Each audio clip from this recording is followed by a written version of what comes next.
नमस्कार बच्चों, स्वागत है आपका हमारे YouTube channel maths magic by Manjeet sir channel पर। बच्चों, अनुपात और समानुपात का आज ये नौवा लेक्चर है जिसमें हम डिस्कस करने वाले हैं टाइप जी के क्वेश्चन के बारे में। तो आइए शुरू करते हैं आज की क्लास। पृथ्वी पर, संपूर्ण पृथ्वी पर भूमि और जल का अनुपात जो दिया है वो 1:2 दिया है। उत्तरी गोलार्ध में ये जो अनुपात है वो 3 और 4 है। तो पूछा दक्षिणी गोलार्ध में ये अनुपात क्या होगा। तो बच्चों, इस पैटर्न के या इस टाइप के जो क्वेश्चन होते हैं उनकी एक प्रोसेस होती है, एक मेथड होता है। अगर आप उस मेथड को फॉलो करते हुए क्वेश्चन को अटेम्प्ट करेंगे तो एग्जाम में बहुत कम टाइम में ऐसे क्वेश्चन को सॉल्व कर पाएंगे। तो आइए देखते हैं। तो करना क्या होता है इस टाइप के क्वेश्चन में, सबसे पहले हमें जो दो रेशियो दिए हैं 1 और 2, इनका अगर टोटल करेंगे बच्चों तो 3 होगा। दूसरा जो रेशियो दिया है उत्तरी गोलार्ध का 3 और 4, इनका टोटल करेंगे तो 7 होगा। और इन दोनों का अगर आप एलसीएम लेंगे तो एलसीएम होगा 21 यूनिट। तो बच्चों करना क्या है, ये अगर मान लें पृथ्वी है तो इसमें से क्या होगा, 21 यूनिट हम मान लेते हैं कि ऊपर है उत्तरी गोलार्ध पर और 21 यूनिट है दक्षिणी गोलार्ध पर, यानी कि नीचे। अब है क्या, अगर हम देखें पूरी पृथ्वी पर हमारे पास जो टोटल यूनिट बनेगी वो इस डायग्राम के अकॉर्डिंग 42 यूनिट बनेगी। इन 42 यूनिट में से भूमि और जल का जो अनुपात है, भूमि और जल का जो अनुपात है वो हमें दिया है बच्चों 1:2। अगर आप 1:2 के रेशियो में इस वाले पार्ट को डिवाइड करेंगे तो आप देख पाएंगे 2 और 1 3, 3 का डिवाइड करेंगे यहाँ तो कितना होता है 3 एकम 3, 3 चौक 12 यानी कि 14। तो ये हो जाएगा 14 यूनिट और ये हो जाएगा 28 यूनिट, यानी कि 42 यूनिट में से 14 यूनिट भूमि के हैं और 28 यूनिट जल के हैं। अब बच्चों उत्तरी गोलार्ध की अगर बात करें तो उत्तरी गोलार्ध पर जो रेशियो में दिया है क्वेश्चन में वो रेशियो दिया है 3 और 4 का। अच्छा, उत्तरी गोलार्ध में भूमि और जल का टोटल कितना पार्ट है, टोटल पार्ट हमने कितना माना है 21 माना है क्वेश्चन में। तो 21 पार्ट को 3 और 4 के रेशियो में डिवाइड करेंगे तो 4 और 3 7, 7 के 21, 3 का यहाँ मल्टीप्लाई करेंगे तो ये 9 यूनिट हो जाएगा और ये बच्चों 12 यूनिट हो जाएगा।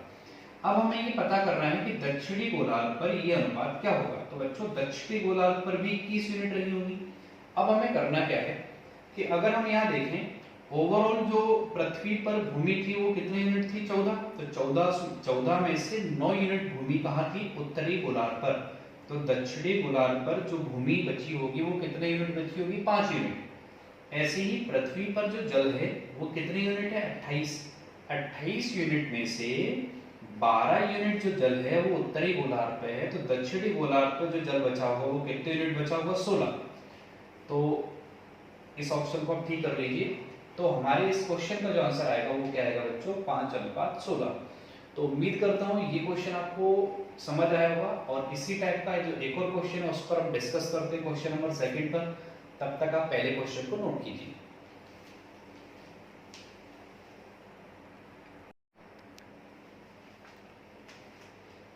तो आइए डिस्कस करते हैं टाइप जी क्वेश्चन नंबर 2 पर।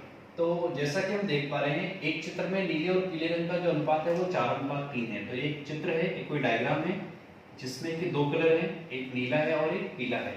तो इनका जो रेशियो है वो 4 और 3 है पूरे डायग्राम में, 4 और 3 का रेशियो है। इसमें से ऊपर वाले हिस्से में ये जो रेशियो वो 2:3 है, ऊपर वाले हिस्से का जो रेशियो वो 2:3 है। और वो आपसे पूछ रहा है कि नीचे वाले हिस्से का रेशियो क्या होगा। तो सबसे पहले इस टाइप के क्वेश्चन को एग्जाम में अगर हमें अटेम्प्ट करना है तो जो दो रेशियो दिए होते हैं 4 और 3 इनका टोटल होगा 7। दूसरा वाला जो रेशियो दिया है 2 और 3 इनका टोटल होगा 5।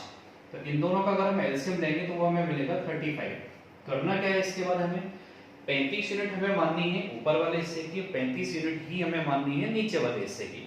तो टोटल अगर हम पूरे डायग्राम की बात करें, अगर हम पूरे चित्र की बात करें तो हमें टोटल यूनिट जो माननी होगी बच्चों वो 70 यूनिट माननी होगी, 35 ऊपर वाले की और 35 ही नीचे वाले की। तो पूरे डायग्राम में हमें जो रेशियो दिया है इन 2 कलर का वो रेशियो क्या दिया, 4:3। और सबसे पहले 70 को अगर हम डिवाइड करेंगे 4 और 3 के रेशियो में तो ये बच्चों हमें मिलेगा 40 और 30। इसके बाद हमें दिया है कि ऊपर वाला जो डायग्राम है, ऊपर वाला जो हिस्सा है डायग्राम का जिसमें कि टोटल हमारे पास जो यूनिट है वो कितनी है 35। इन 35 यूनिट को डिवाइड करना है हमें 2:3 में।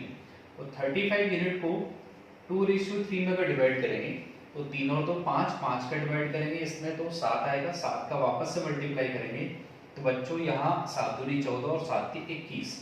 इसका मतलब ये हुआ कि नीला रंग पूरे डायग्राम में अगर 40 यूनिट का है तो उसमें से ऊपर वाले हिस्से में कितने यूनिट का है, 14 यूनिट का। तो फिर ये क्लियर है कि नीचे वाले हिस्से में जो नीला रंग होगा वो टोटल कितनी यूनिट होगी, उसकी 26 यूनिट होगी। ऐसे ही बच्चों पूरे डायग्राम में जो पीला रंग है अगर वो टोटल 30 यूनिट का है, जिसमें से पूरे डायग्राम में अगर 30 यूनिट का है, जिसमें से ऊपर वाले हिस्से में वो टोटल 21 यूनिट का है, तो फिर नीचे वाले हिस्से में अगर 30 में से 21 माइनस करेंगे तो वो कितने यूनिट का होगा, 9 यूनिट का। तो हम यहाँ से बता सकते हैं कि जो निचला वाला हिस्सा है उसमें नीले और पीले रंग का जो रेशियो निकलेगा वो क्या निकलेगा, 26:9। तो उम्मीद करता हूँ बच्चों आपको ये दो क्वेश्चन बहुत अच्छे से समझ आए होंगे। एग्जाम में डायरेक्टली और भी इनका शॉर्ट मेथड जिससे भी ये क्वेश्चन को और जल्दी अटेम्प्ट कर सकते हैं। आइए एक बार और डिस्कस करते हैं। हमें करना क्या होता है, ये जो हमें नंबर दिख रहा है 4 और 3 7, दूसरा 3 और 2 5, इन दोनों का एलसीएम बच्चों क्या होगा 35 ऊपर और 35 नीचे। तो ओवरऑल जो हमारे पास पार्ट बनेगा वो 70 का बनेगा। 70 हिस्से को आप 4 और 3 में डिवाइड करोगे तो ये 40 और कितना बनेगा, 30 बनेगा। अब बच्चों ऊपर वाला जो हिस्सा है वो 35 यूनिट का है, तो 35 यूनिट को अगर आप 2 3 में डिवाइड करोगे तो वो आप देख पा रहे होंगे 35 यूनिट को 2 3 में डिवाइड किया तो हमने क्या बना, 14 और 21 बना। अब हमें करना क्या होगा, जो निचला वाला हिस्सा है वो फाइंड आउट करना है। तो निचला वाला जो हिस्सा है, जो टोटल हिस्सा है उसमें से आप ऊपर वाला हिस्सा माइनस कर दीजिए, तो आपको पता चल जाएगा कि निचले वाले हिस्से में नीले और पीले रंग का रेशियो क्या होगा। तो 40 में से 14 माइनस करेंगे तो बच्चों 26, और 30 में से 21 माइनस करेंगे तो 9। तो इस क्वेश्चन का जो आंसर मिलेगा वो 26:9 मिलेगा। तो इसके बाद हम जो अगली क्लास है क्लास 10 उसमें डिस्कस करेंगे किसी दूसरे टाइप के क्वेश्चन के बारे में। तब तक आप अपना बहुत ख्याल रखिएगा, मिलते हैं अगली क्लास में। Thank you.